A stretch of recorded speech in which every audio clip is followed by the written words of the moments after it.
My name is Fiona Mercer. I'm 34, an ER nurse, and a single mom. Last Christmas Eve, while I was chest deep in a cardiac arrest at Riverside Community Hospital, my in-laws made my 10-year-old daughter stand in a corner of their dining room for 6 hours, hungry, shaking, with a handwritten cardboard sign hung around her neck that read, "Family Disgrace." Her crime? Telling the truth at the dinner table. I didn't scream. I didn't cry. I drove home, put my daughter to bed, and opened a box I hadn't touched in 3 years, my late husband's files. What I found inside changed everything.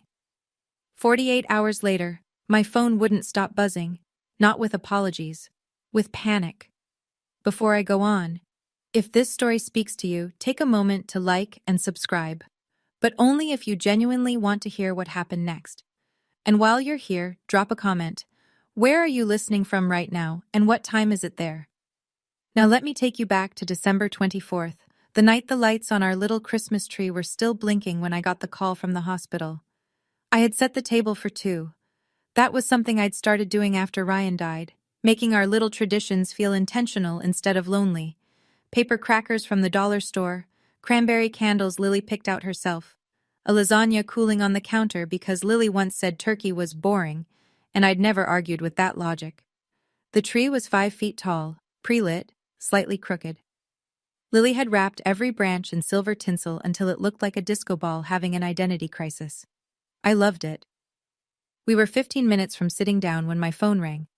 The caller ID said Riverside ER, and my stomach dropped before I even answered. "Fiona, it's Tanya. Greg collapsed at home, loss of consciousness. They're bringing him in now. We're down to 2 nurses tonight. I need you." Greg was our charge nurse. Tanya wouldn't call on Christmas Eve unless it was real. I stood in my kitchen, staring at the lasagna, holding the phone so tight my knuckles ached. Lily was in her room, putting on the red velvet dress I'd hand-stitched the hem on because the store version was 2 inches too long. She'd made a gift box for her grandmother, painted it herself, gold and green, with a card that said, "To Grandma Judith, Merry Christmas, love Lily," in her careful 5th-grade cursive. There was no one else to call. My parents lived in Oregon. Grace was already working the floor. The only option within 10 minutes of our house was Judith's annual Christmas dinner, 20 relatives, a honey-glazed ham, and the kind of warmth that always had conditions attached. I dialed Judith's number. She picked up on the first ring. "Fiona, how lovely. Of course bring Lily over. We'd love to have her." Her voice was bright, brighter than usual. That should have been my first warning. I knelt in front of Lily, straightened the collar on her red dress, and handed her the gift box. "Grandma Judith's going to take care of you tonight, okay? Me has to go save someone at work." Lily hugged me at the door. Her breath came out in a white cloud, 28 degrees and dropping. "Come back before midnight, Mom. I promise." I didn't keep that promise. The ER on Christmas Eve is a specific kind of chaos. It smells like antiseptic and cinnamon. Someone always brings cookies and they sit on the nurse's station getting stale while we run. That night we had a 3-car pileup on Route 17, a toddler with a febrile seizure, 2 alcohol poisonings, and Greg's empty chair reminding us we were short-handed.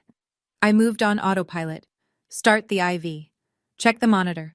Update the chart. Next patient. My hands knew what to do, even when my mind kept drifting 10 minutes south to Judith's house, where my daughter was sitting at a table full of people who shared her last name, but had never once asked how she was doing in school. At 10:17 p.m., I finally got a 90-second break. I pulled out my phone behind the supply cart. 3 missed calls from Lily. 1 text, sent at 9:43 p.m. "Mom, please come get me." No context, no emojis. Lily always used emojis. My thumb was already on the callback when the phone connected, but it wasn't Lily's voice on the other end. "Fiona, it's Judith." Calm, measured, the voice she used at church fundraisers. "Lily's fine. She's just being a little dramatic. She's playing with the cousins now. Focus on your shift, honey." I heard nothing in the background. No kids laughing, no music, just the low hum of a dishwasher. "Can I talk to her?" "She's in the other room. I'll have her call you later." She hung up before I could push. I stared at the phone. Then Tanya called a code blue in Bay 4, and I ran. It wasn't until 12:40 a.m., changing out of my scrubs in the locker room, that I scrolled back to Lily's text and noticed the photo she'd attached. I'd missed it during the chaos. It was dark, blurry, taken from a low angle, like she'd held the phone against her lap and tapped blindly. I could make out a corner of a room, the edge of a dining chair, and on Lily's chest, the bottom of something rectangular. Cardboard, maybe. With black writing I couldn't quite read. I zoomed in. My fingers went cold. I could only make out two words: family and disgrace. I was in my car in under 3 minutes. The porch light at Judith's house was off. Every other house on Maple Ridge Lane had their Christmas lights blazing, but 414 was dark, like the party had packed up and pretended it never happened. I knocked. Then I knocked harder. Judith opened the door in her silk bathrobe, reading glasses pushed up on her head, as if she'd been settling in for the night, like it was perfectly normal for my 10-year-old to still be here at 1:20 in the morning. Fiona, goodness, you could have waited until... I stepped past her. The living room smelled like cinnamon and dish soap. The long dining table had been cleared, chairs pushed in neat. The only thing out of place was my daughter, sitting on the love seat in the far corner of the room, her red velvet dress wrinkled, her eyes swollen, and her hands resting on a piece of cardboard in her lap, like she'd forgotten it was there. The sign was roughly 12 by 18 inches, cut from a shipping box, written in thick black Sharpie, the same looping cursive Judith used on her Christmas cards every year. I would know that handwriting anywhere. Family disgrace. Lily looked up at me and didn't say a word. She didn't need to. Her eyes said everything. Hours of everything. I crossed the room, knelt in front of her, and gently lifted the sign off her chest. The yarn they'd used to hang it around her neck had left a red line on her skin. I folded the sign once, twice, slipped it into my coat pocket. Then I looked at Judith. She stood in the doorway of her own living room with her arms folded, chin raised, waiting for me to yell. I didn't yell. I picked up my daughter, carried her to the car, and buckled her in. I closed the door quietly. I walked around to the driver's side, started the engine, and pulled away from 414 Maple Ridge Lane without saying a single word to Judith Mercer. Not because I had nothing to say, because what I had to say, I would say with paperwork. Lily didn't speak for the first 4 minutes of the drive. I didn't push. I turned the heat up to 78 and pointed the vents toward her side. Her hands were like ice when I'd lifted her. Then, somewhere between the gas station and our street, she started talking. Quiet, flat. The way children speak when they've been told their feelings don't count. I said something at dinner, Mom, about Uncle Derek. What did you say? I heard him on the phone last week, at Grandma's house when I was in the hallway. He was talking about taking money from my college thing, the one Grandpa set up. He said he needed it for something. I didn't understand all of it. She paused, pulled at a thread on her dress. At dinner, Aunt Karen was talking about how Uncle Derek just bought new stuff for his truck, and I said, "Is that from my college money?" I didn't mean to be bad. I just asked. I gripped the steering wheel so hard my knuckles cracked. Then what happened? Everyone got really quiet. Uncle Derek said I was making things up. Grandma Judith said I was a liar, and I needed to learn what happens to liars in the Mercer family. She got the cardboard from the garage and wrote on it. She made me wear it. She told everyone not to give me food until I apologized for lying. Did anyone say anything? Anyone at all? Aunt Karen laughed. The cousins went to the other room. Nobody said anything, Mom. I pulled the car over on Birchwood Drive, 3 blocks from our house. I unbuckled, leaned across, and wrapped my arms around my daughter. She was trembling. Not crying. Just trembling, like her body had used up all its tears hours ago. Lily, you are not a liar. You told the truth, and I am so proud of you. Mom, am I a bad person? No, baby. You are the bravest person I know. She fell asleep against my shoulder before I pulled into our driveway. I carried her inside, made her a peanut butter sandwich, sat on the edge of her bed while she ate it in half-conscious bites, and read 2 chapters of The One and Only Ivan until her breathing slowed. Then I closed her door, walked to the kitchen, and did something I hadn't done in 3 years. I looked at the box on the top shelf of the hall closet, the one labeled Ryan, Documents. The one I'd shoved up there the week after the funeral and never opened because every time I saw his handwriting I couldn't breathe. I pulled it down. But first, coffee. Because what I was about to do required a very clear head.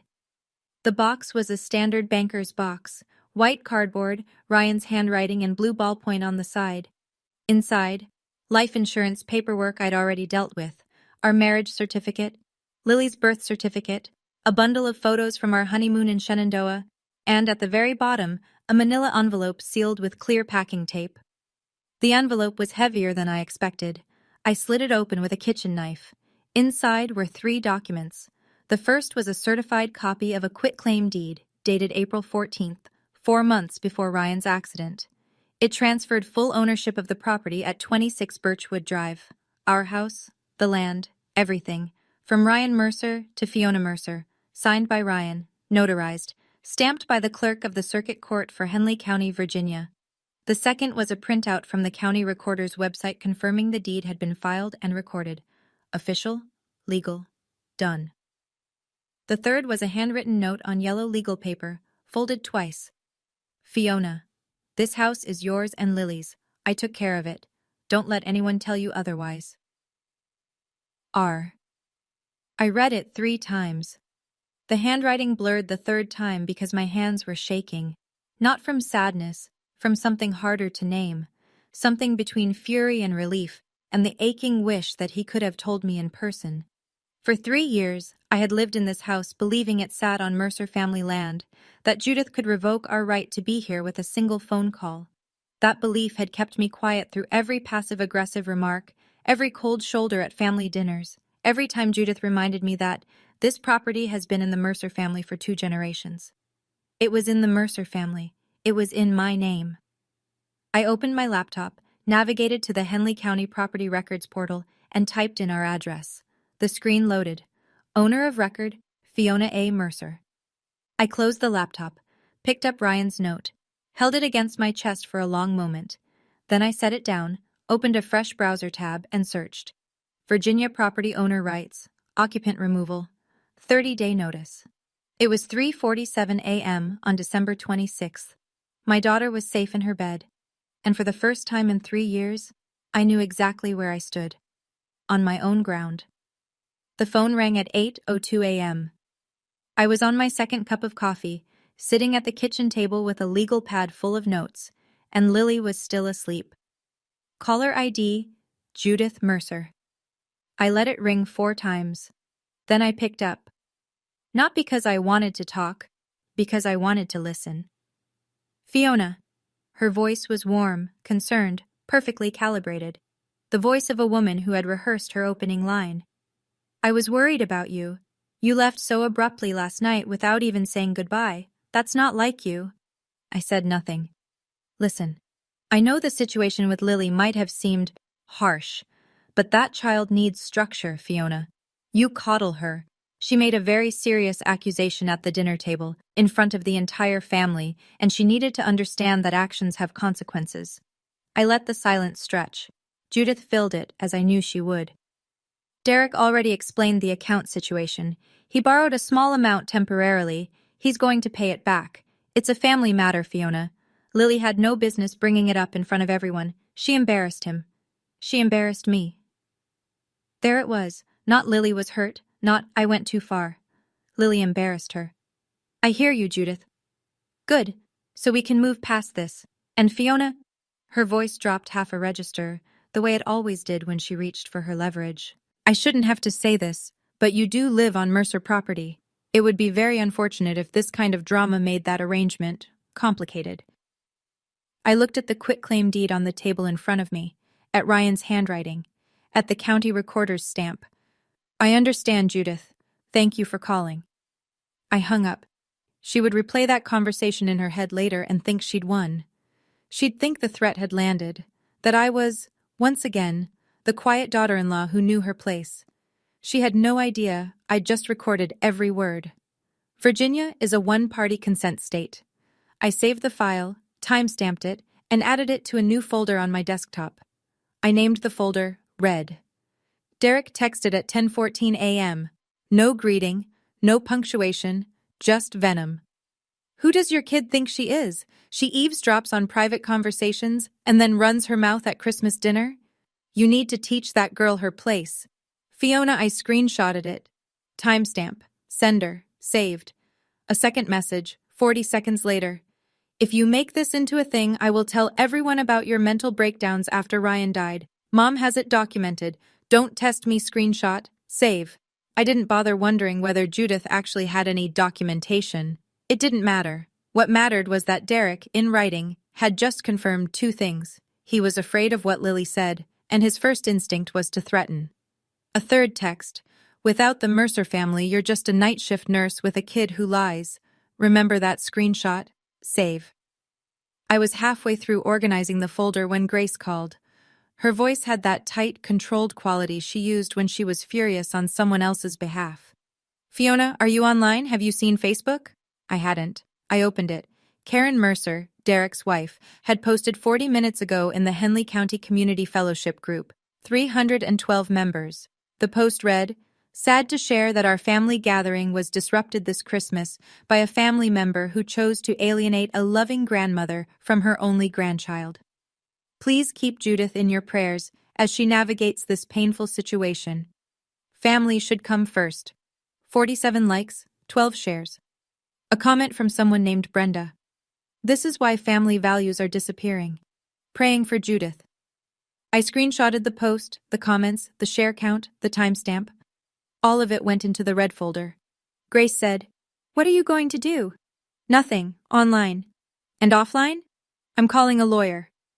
Grace showed up at noon with 2 coffees, a bag of cinnamon bagels, and a coloring book for Lily. That was Grace. She never arrived empty-handed, and she always thought about the kid first. Lily was on the living room floor, still in her pajamas, quiet but okay. She'd eaten breakfast. She hadn't mentioned last night. I hadn't pressed. There would be time for that conversation, with a professional in the room, not just me fumbling through it. Grace and I sat at the kitchen table with the door cracked, so we could hear Lily humming along to something on her tablet. I laid out everything: the sign, the photo, the texts from Derek, the call from Judith, Karen's Facebook post, and, finally, the deed. Grace picked up the quitclaim deed, read it twice, and set it down slowly. Ryan did this? 4 months before the accident. He never told me. Because he knew. Grace looked at me. He knew his family, Fiona. And he made sure you'd have ground to stand on, literally. I stared at the yellow legal note in his handwriting and felt something crack behind my sternum. Not grief. I'd burned through the worst of that years ago. This was something closer to gratitude, sharp and aching.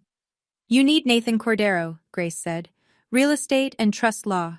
My ex used him during the divorce. He's thorough, he's fast, and he doesn't do drama. He does documents."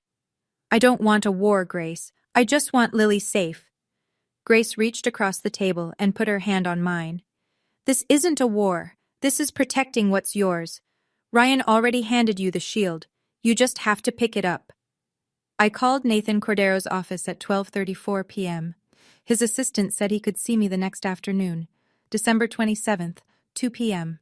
I took the appointment. That night, after Lily fell asleep, I sat in the dark living room with the Christmas tree still blinking and the red folder in my lap. 7 items and counting, every one of them time-stamped. Every one of them backed up to the cloud, to a USB drive, and to a printed copy in an envelope I gave Grace to hold.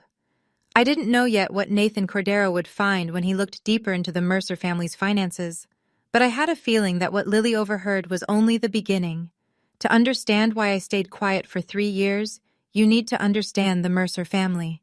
Ryan was the eldest son, the responsible one, the one who paid the property taxes on his mother's house when she forgot, the one who drove 4 hours to fix the plumbing on Thanksgiving weekend, the one who co-signed Derek's car loan when Derek was 23 and had already defaulted on a credit card. Derek was 5 years younger and operated under a different set of rules entirely. When Derek lost a job, it was bad luck. When Derek needed money, it was temporary. When Derek showed up to Christmas dinner with a new leather jacket and no explanation, nobody asked questions. Because asking questions in the Mercer family was considered a form of aggression. Ryan saw it. He never said it that bluntly, but I could read between the lines of what he told me. One night, about a year before he died, he said, "My dad set up a 529 for Lily, 47,000. Mom's listed as custodian because I was deployed when Dad filed the paperwork, but it's Lily's. I need you to know that." I asked why he was telling me like it was a warning. He just squeezed my hand and said, "Because my family loves the idea of money more than they love the people it's supposed to help." Harold Mercer, Ryan's father, died 2 years before Ryan.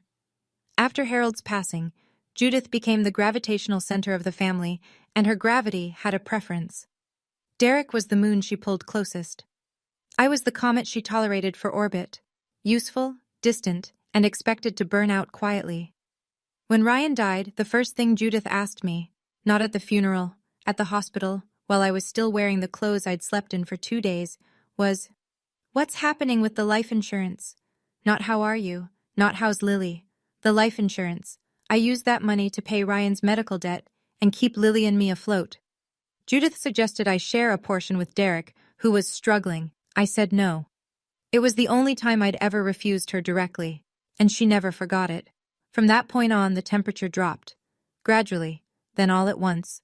Fewer invitations, shorter phone calls, comments at family gatherings just loud enough for me to hear.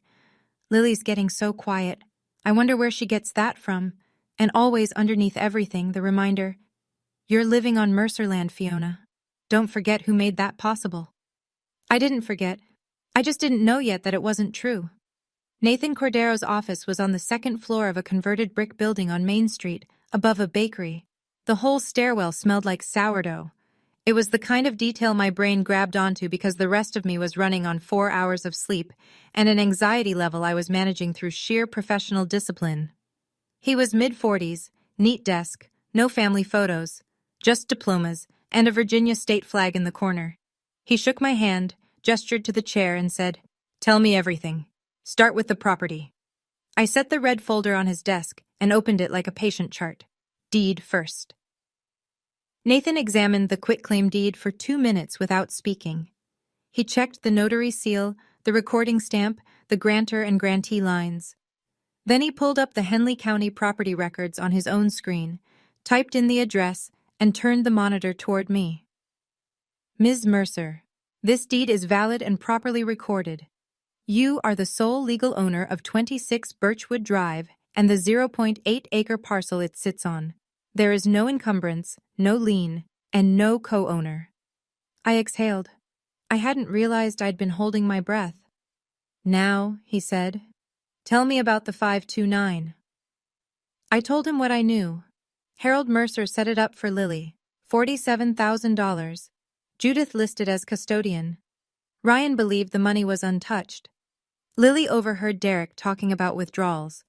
Nathan pulled up the 529 custodial account portal, asked me for the information I had, Lily's social security number, Harold's name as original contributor, and submitted an inquiry request to the financial institution managing the plan. "We'll have full transaction records within 5 to 7 business days," he said. Then he paused, pen hovering over his legal pad. "How much do you expect is left?" "I don't know." Lily heard Derek say he needed it. I'm hoping she misunderstood. "And if she didn't? Then I want every dollar accounted for." Nathan nodded and wrote something down. Then he looked up. "One more thing. I ran a standard check on your property. Your address, 26 Birchwood, is currently listed under a homestead exemption. Do you know who filed it?" I didn't file a homestead exemption. I didn't even know what one was until Nathan explained it. A tax reduction for a primary residence, claimed by the property owner. Except I hadn't claimed it. Someone else had. "The filing is in the name of Judith Mercer," Nathan said, "using your address." The room went very quiet. The sourdough from downstairs suddenly smelled like something burning. "What does that mean?" "It means your mother-in-law has been claiming a tax benefit on property she does not own for approximately 3 years. He paused. "That's tax fraud, Ms. Mercer, at the county level." I sat in Nathan's chair and did the math without meaning to. 3 years of reduced property taxes on a home she didn't own. 3 years of a benefit she wasn't entitled to. Filed quietly, probably within weeks of Ryan's death, when I was too gutted to notice anything that didn't involve keeping Lily fed and showing up for my shifts.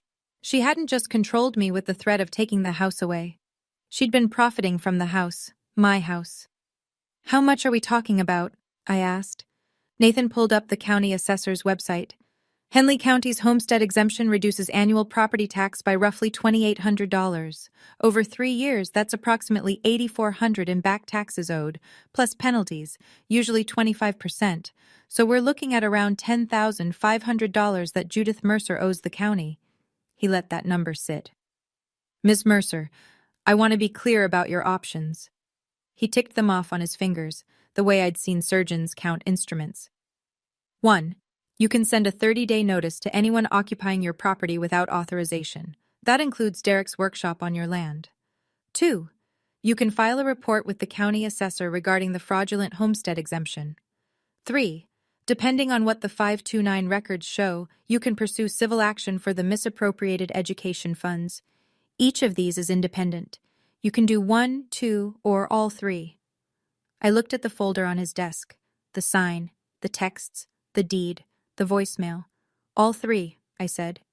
"And everything goes by certified mail." Nathan paused his pen for the first time since I'd sat down. He studied me the way I studied patients who came in calm with a wound that should have had them screaming. "I've been doing this for 20 years, he said. "Family property disputes, trust issues, fraud cases, but 3 violations from the same household against the same person, that's not common." "I'm an ER nurse, Mr. Cordero. I don't panic. I triage." He almost smiled. "Then let's get this in writing." He opened a fresh legal pad, uncapped his pen, and we spent the next hour drafting 3 documents that would land on Judith and Derek Mercer's doorsteps by New Year's Eve. That night, after Nathan's office, after I'd picked Lily up from Grace's apartment and made us both grilled cheese with tomato soup, Lily's comfort order, I sat at the kitchen table at 11 p.m. and built my arsenal. I'm a nurse. I know how to chart. I know that documentation isn't just record keeping. It's the difference between a case and a story. And I was done telling stories to people who only heard what they wanted. I opened the red folder and laid everything out in chronological order. The quitclaim deed, recorded and stamped. The county property records printout. Ryan's handwritten note. The 529 account inquiry receipt from Nathan's office. Lily's text message and blurry photo from Christmas night, time-stamped 9:43 p.m. The cardboard sign, family disgrace. In Judith's handwriting, now sealed in a gallon Ziploc bag. The recorded phone call from Judith, December 26, 8:02 a.m. 3 screenshots of Derek's threatening texts, 10:14 to 10:16 a.m. Karen's Facebook post, and its 12 shares. The homestead exemption filing in Judith's name at my address, 10 items. Each one labeled, dated, and stored in 3 locations. Cloud backup, USB drive in my bedside drawer, and a printed set in a sealed envelope at Grace's apartment. Nathan had prepared 3 outgoing documents. A 30-day notice to vacate addressed to Derek Mercer at the workshop on my property. A demand letter addressed to Judith Mercer for the full return of misappropriated 529 funds. And a formal complaint to the Henley County Assessor regarding the fraudulent homestead exemption. Each one ready for certified mail, return receipt requested. I paper-clipped the tracking slips to the front of the folder and closed it. There was one more thing I'd decided, something Nathan hadn't suggested. When I mailed the certified letters, I wouldn't just drop them at the post office. I would walk in, hand them across the counter, and watch the clerk stamp them. I wanted to feel the weight leave my hands. It wasn't about revenge. Revenge is loud. This was something quieter. This was consequence, addressed and postmarked. I want to pause here for a second. If you've been listening this far, you're probably sitting somewhere right now with your jaw tight and your chest heavy, because you've either lived this or you've watched someone you love go through it. I was right where you are. Sitting at this table, folder closed, heart open, terrified, and certain at the same time. If this story is hitting home, tap that like button so I know you're still with me. And if you've ever had to choose between keeping the peace and keeping your child safe, leave a comment. I'll read everyone. Now, back to December 28th. The Henley County Post Office on Route 12 was quiet the morning of December 28th. One clerk behind the counter, a woman in her 50s with reading glasses on a beaded chain, humming something I almost recognized as silver bells. I set 3 envelopes on the counter, each one white, legal-sized, with Nathan Cordero's return address printed in the upper left corner and the recipient's name typed cleanly below the window. Certified mail, return receipt requested, all 3. The clerk weighed each one, printed the green certified labels, and affixed them. She stamped each envelope with a satisfying thud, the kind of sound that reminds you the Postal Service has been delivering consequences since 1775. Envelope 1, 30-day notice to vacate, addressed to Derek Mercer, at the workshop structure on 26 Birchwood Drive. Envelope 2, demand letter for the return of $42,800 in misappropriated 529 education funds, addressed to Judith Mercer, at 414 Maple Ridge Lane. Envelope 3, formal complaint to the Henley County Assessor's Office regarding fraudulent homestead exemption filing by Judith Mercer.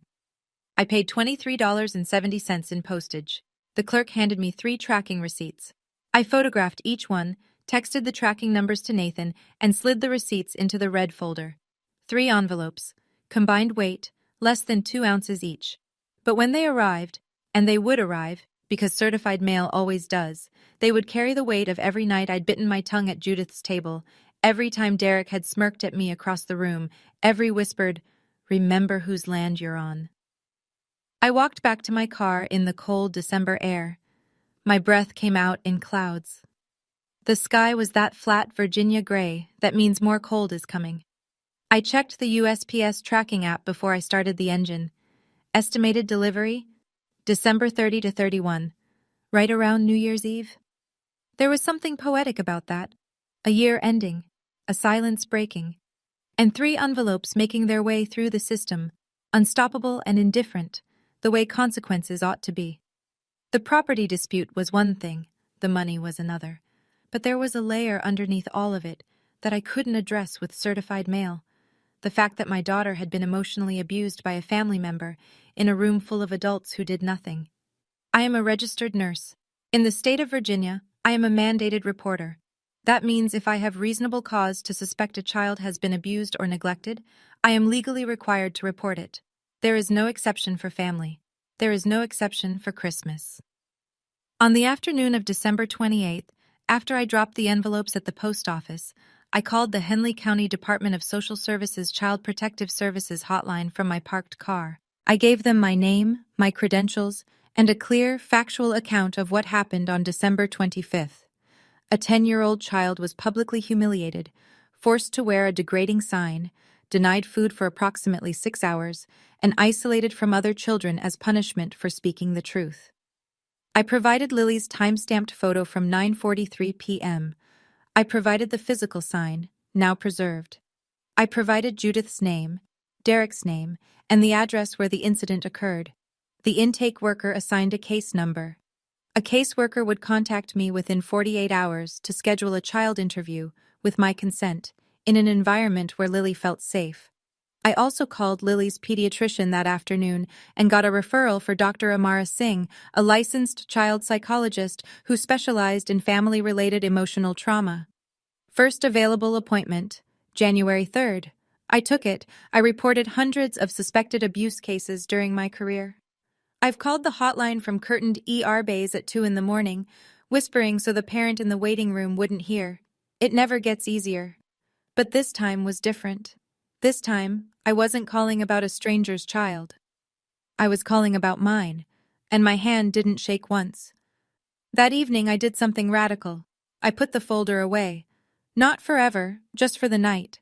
Because my daughter needed mac and cheese more than she needed a mother hunched over legal documents, and I had spent enough of the last 3 days being strategic. Lily deserved a few hours of me being just mom. We made it together.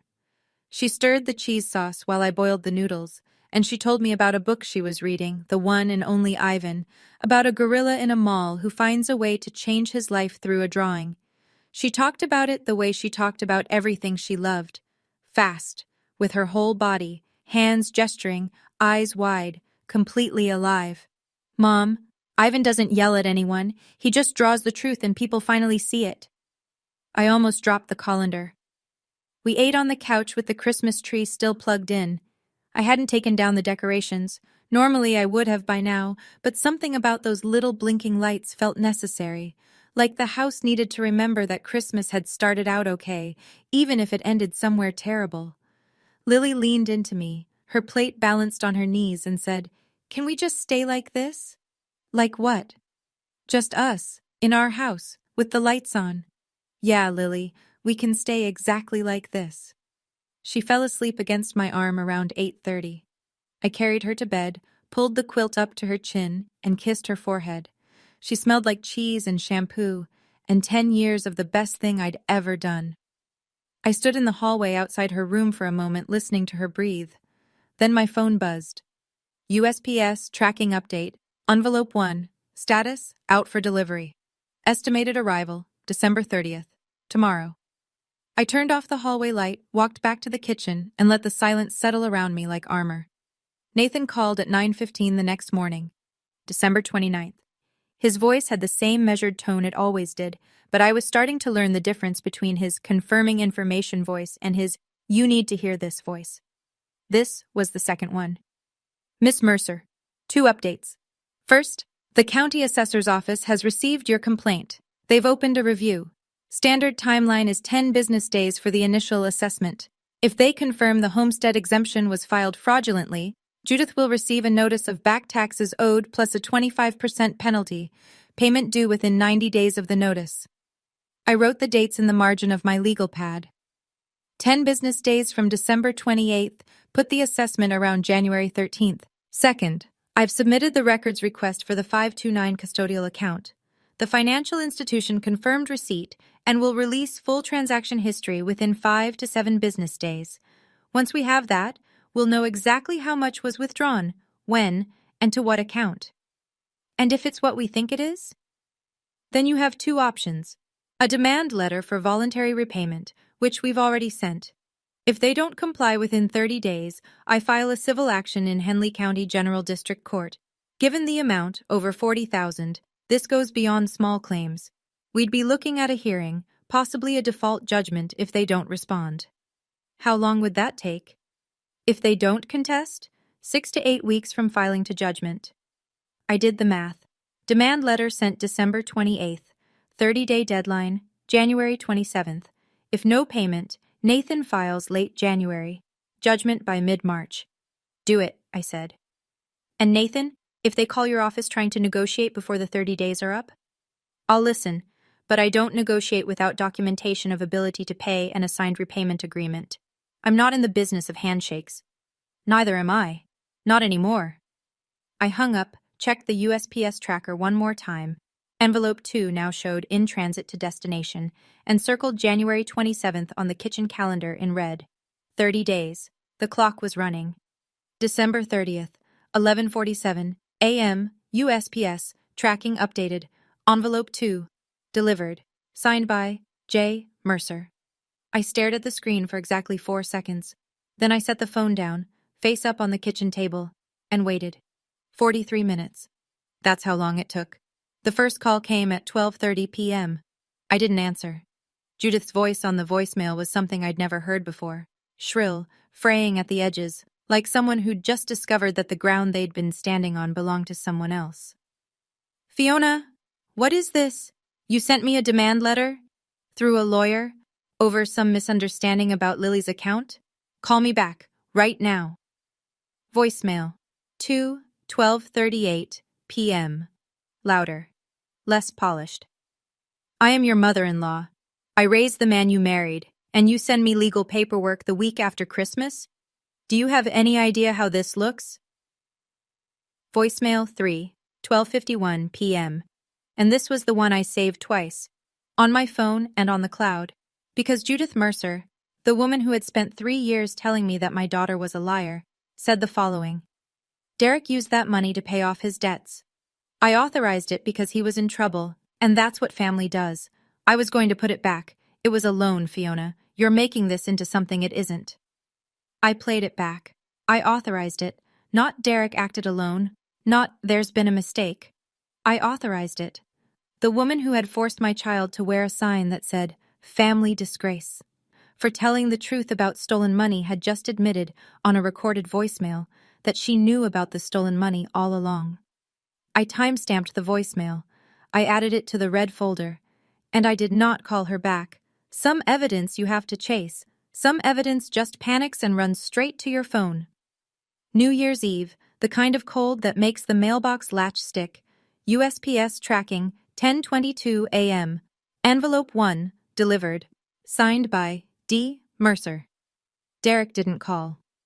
Derek drove. At 11:40 a.m., I heard the crunch of gravel in the driveway, followed by a truck door slamming hard enough to rattle the Ring doorbell camera I'd installed 6 months earlier, originally because of a package thief, but God works in useful ways. I was in the kitchen. Lily was at Grace's apartment for the morning. I did not go to the door. He knocked. Then he pounded. Then he yelled, "Fiona, open this door! You can't do this! This is Mercer land! This workshop has been here since Dad was alive! You have no right!" The Ring camera recorded everything.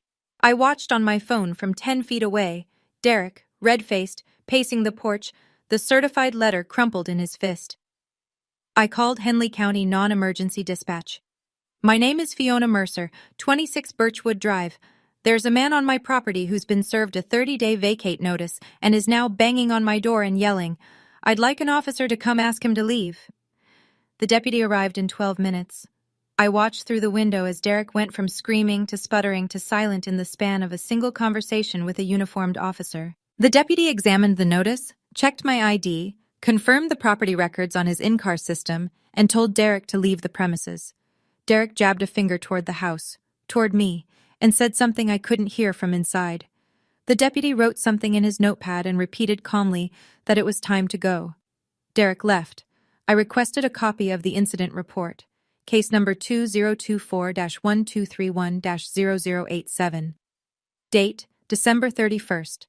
Documenting, verbal disturbance, trespass after notice. 2 hours later, Grace texted me a screenshot. Derek had posted on his personal Facebook. "My sister-in-law just had the police called on me for going to my own family's property. She hired a lawyer and is trying to throw us off land that's been Mercer property for decades. All because her kid made up a story at Christmas. Please share so people know the truth. Hashtag family first. Hashtag injustice. 214 shares by midnight. I didn't post a response. I didn't comment. I didn't share. I just screenshotted everything, added it to the red folder, and watched the fireworks from my living room window while the clock struck 12. New year, new rules. The first 3 days of January felt like walking through a town that had already made up its mind. Judith's church friends had shared Karen's post into 2 more community groups. Derek's Facebook rant had hit the local buy-sell trade page. The narrative was clean and simple. Heartless daughter-in-law kicks grieving grandmother and beloved uncle off family land over a Christmas misunderstanding. No mention of a sign, no mention of a hungry child, no mention of $42,000. I noticed it first at the grocery store.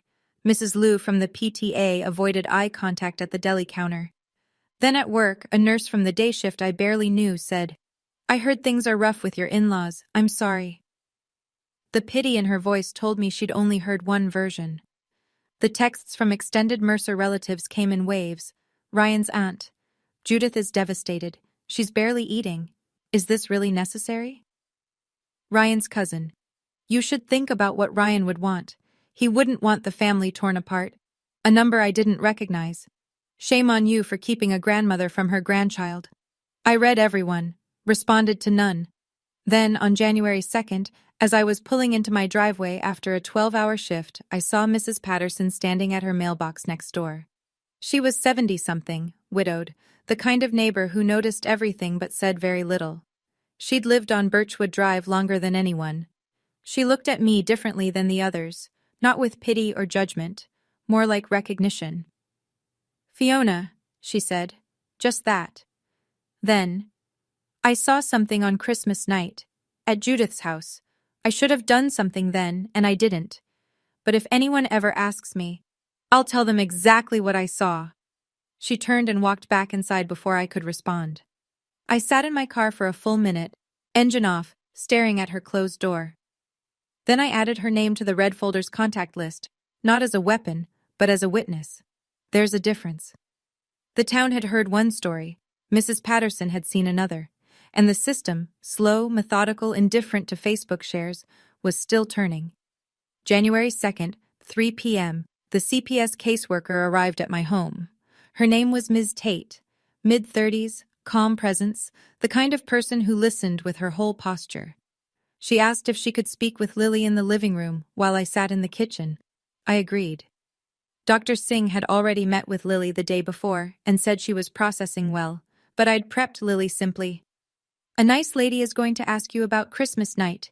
You just tell the truth, like you always do. The interview lasted 22 minutes. I could hear murmuring through the wall, Lily's voice quiet but steady. No crying.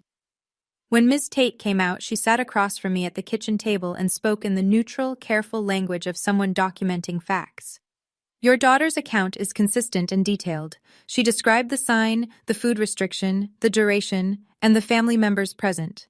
She also described the events leading up to the punishment, specifically that she repeated something she overheard about a financial account. Ms. Tate paused. This is sufficient to open a formal investigation into emotional abuse and neglect, specifically public humiliation, food deprivation, and psychological intimidation of a minor. Judith Mercer and Derek Mercer will be named as subjects. Then she told me something I wasn't expecting. We received a second report this morning. A neighbor, a Mrs. Patterson on Birchwood Drive. She contacted our office independently. She states she witnessed your daughter being brought outside to the front porch at approximately 9 p.m. on Christmas night, in freezing temperatures, wearing only a dress.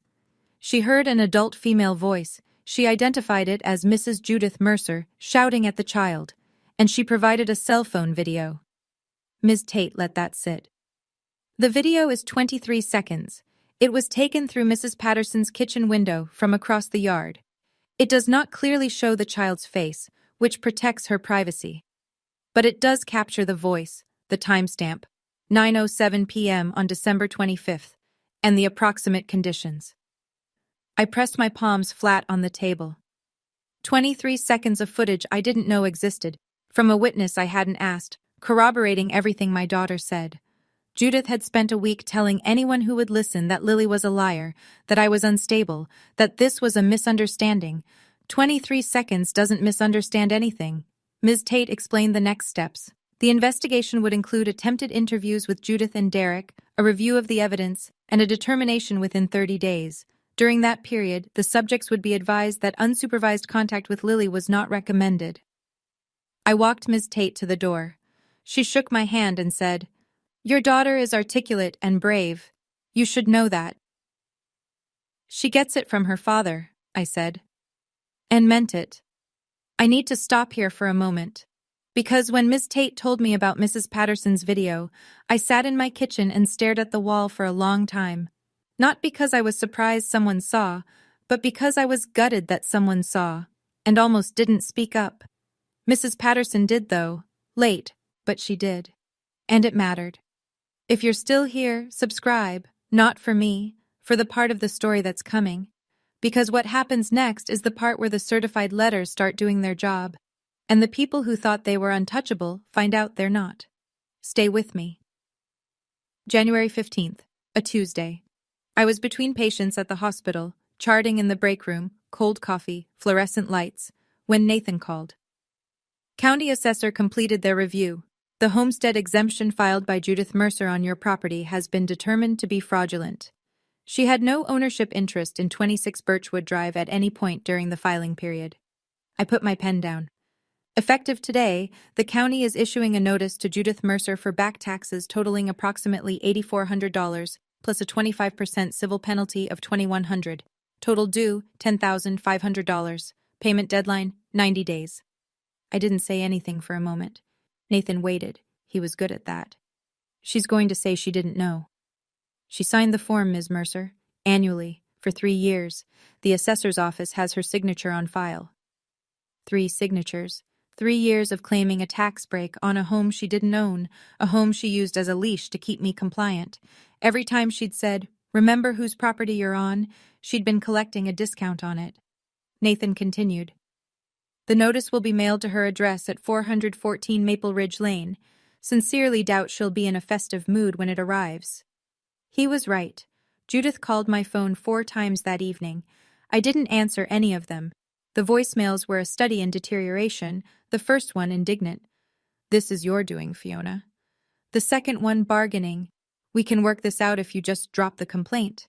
The third one threatening. "I will tell everyone what kind of person you really are." And the fourth one something I'd never heard from Judith Mercer in all the years I'd known her. Silence. 12 seconds of open line. Then a click. That silence told me more than all her words ever had. It was the sound of a woman realizing that the system doesn't care about your reputation, your church group, or how many people shared your daughter-in-law's smear campaign on Facebook. The system cares about signatures. And Judith's were on file. January 20th, Nathan's office. Same sourdough smell in the stairwell, different weight in the room. He had a printed spreadsheet waiting for me on the desk, 4 pages, each line a transaction. The 529 custodial account records had come back. 23 withdrawals, Nathan said, turning the first page toward me. Over an 18-month period, beginning June of last year and ending November. Total withdrawn, $42,800. I looked at the columns. Date, amount, receiving account. Every single withdrawal routed to the same bank account, a personal checking account at Valley Federal, in the name of Derek P. Mercer. The custodian authorization was signed by Judith Mercer, Nathan continued. She granted Derek direct access to the account, which under 529 regulations is only permissible for qualified education expenses of the named beneficiary, in this case, Lily. And none of this went to Lily's education. Not a cent. The withdrawal descriptions are blank. No tuition invoices, no textbook receipts, no school supply documentation. These were straight cash transfers to Derek's personal account. $42,800. My father-in-law Harold, a man who had worked overtime at a paper mill for 30 years, had saved that money so his granddaughter could go to college. And it was gone. Funneled into whatever hole Derek had dug for himself, with Judith holding the shovel. "What do we do?" I asked, though I already knew. The demand letter gave them until January 27th to return the funds. As of today, we've received no payment, no response, and no communication from their attorney, if they have one. On January 28th, I file a civil action in Henley County General District Court.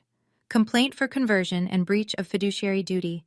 We're requesting return of the full $42,800, plus attorney's fees, court costs, and the 10% IRS early withdrawal penalty, which Judith, as custodian, is personally liable for. He slid a document across the desk. The filing was already drafted. Total judgment will be seeking approximately $46,350. I signed the authorization.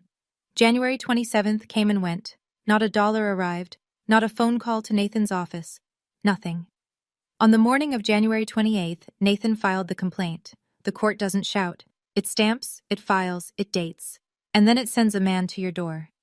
January 31st, a Friday. The process server arrived at 26 Birchwood Drive at 2:14 p.m. Derek was in the workshop. He'd been dragging his feet on moving out, still within his 30-day window, but clearly testing every edge of it. The workshop door was open. I could hear his music from the kitchen, some country station, turned up too loud, the way people do when they're pretending everything is fine.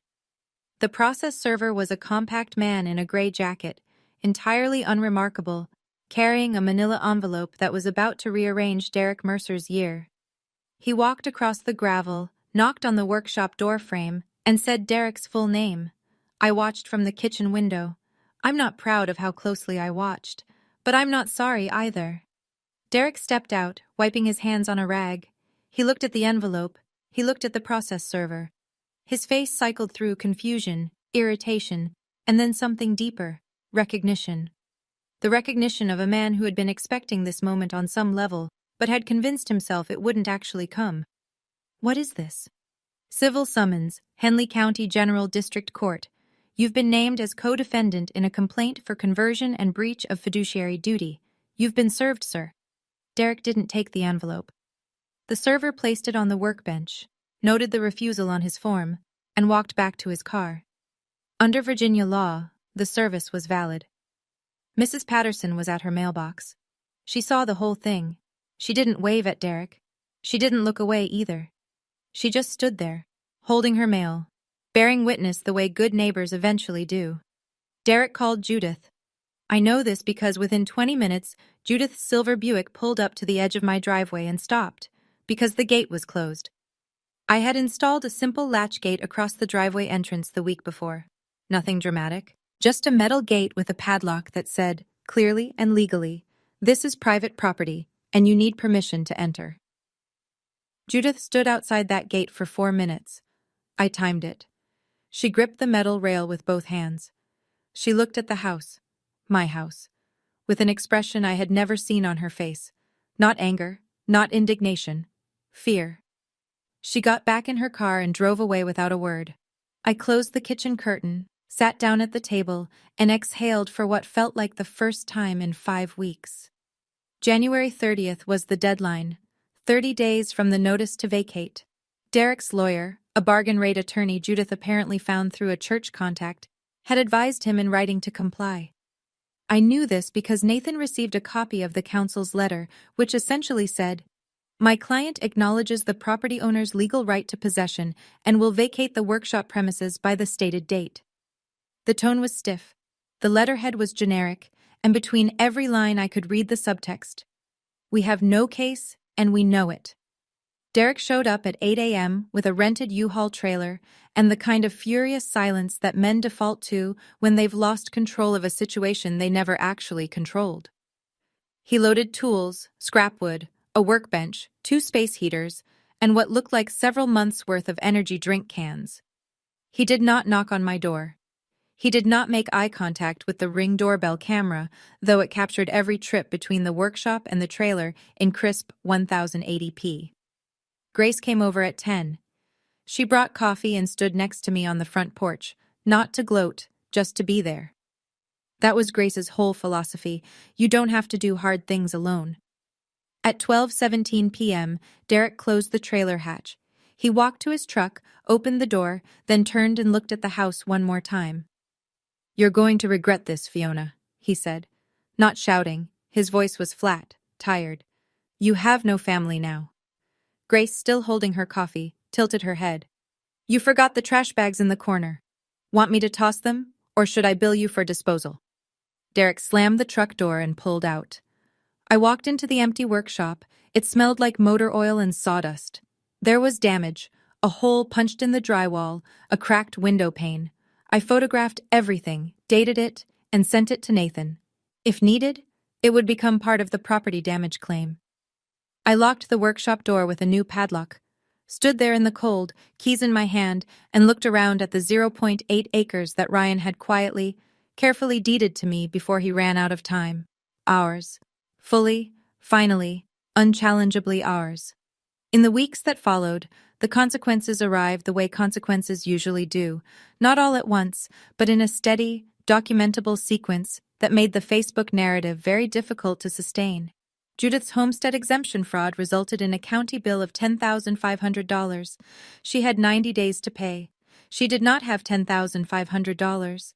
I know this because Nathan received a letter from Judith's newly hired attorney requesting a good faith extension on behalf of his client, citing unexpected financial hardship. The county assessor does not negotiate good faith. They negotiate payment plans with interest. CPS completed their investigation in mid-February, finding substantiated emotional abuse and neglect by Judith Mercer against a minor child. Derek Mercer was listed as a contributing party. The recommendation: no unsupervised contact with Lily, pending completion of a court-approved family counseling program. Judith did not enroll. Derek's civil judgment came down in March. He didn't show up to court. Nathan requested a default judgment, and the judge granted it. $42,800 in misappropriated 529 funds, plus $3,200 in attorney's fees and court costs, plus the applicable IRS penalty. Total, $46,350. Nathan began wage garnishment proceedings the following week. Derek, who had just started a warehouse job, would be paying that judgment back for years. Karen, Derek's wife, found out during the court proceedings exactly how much of Lily's college fund Derek had drained, and where it had actually gone. She didn't post about it on Facebook. She moved back to her mother's house in February and filed for legal separation in March. I didn't take pleasure in that. I understood it. The extended Mercer relatives went quiet. Not apologetic, just quiet. The kind of silence that settles over a family when the smear campaign hits a wall of notarized documents, court records, and a county tax bill. Nobody shared Derek's Facebook post anymore. It was still up, technically, but facts have a way of making noise feel very small. The call came the first week of February. A Saturday morning. Lily was at the kitchen table drawing, and I was washing dishes. When I saw Judith's name on the screen, I dried my hands, walked to the bedroom, and closed the door. I picked up. One last time. Fiona. Her voice was different, smaller. The polish was gone. No church voice, no rehearsed warmth, just a 62-year-old woman who had lost her oldest son and was now watching the rest of her world follow. I know I don't have the right to call you. You don't. A long pause. I could hear her breathing. I made a mistake. With Lily, with the sign. I was angry and I went too far. I know that now. I waited. Please, she's all I have left of Ryan. Don't take her from me. I closed my eyes. Not because I felt sorry for her, though part of me understood the grief underneath the cruelty, but because I had to say the next words very precisely, and I didn't want emotion in any direction to blur them. Judith, I'm not taking Lily from you. I'm protecting her from what you did. Those are not the same thing. Silence. When you're ready to work with a family therapist, a licensed professional, not Pastor Dave, and when you've completed the counseling program CPS recommended, you can contact Nathan Cordero's office to discuss supervised visitation. You do not contact me. You do not contact Lily. You go through the process. Fiona? That's my boundary. It is not negotiable. I hung up. The call lasted 47 seconds. I know because I checked the call log afterward and added it to the red folder. Force of habit. I sat on the edge of my bed for a minute. My hands were steady, my jaw ached from clenching.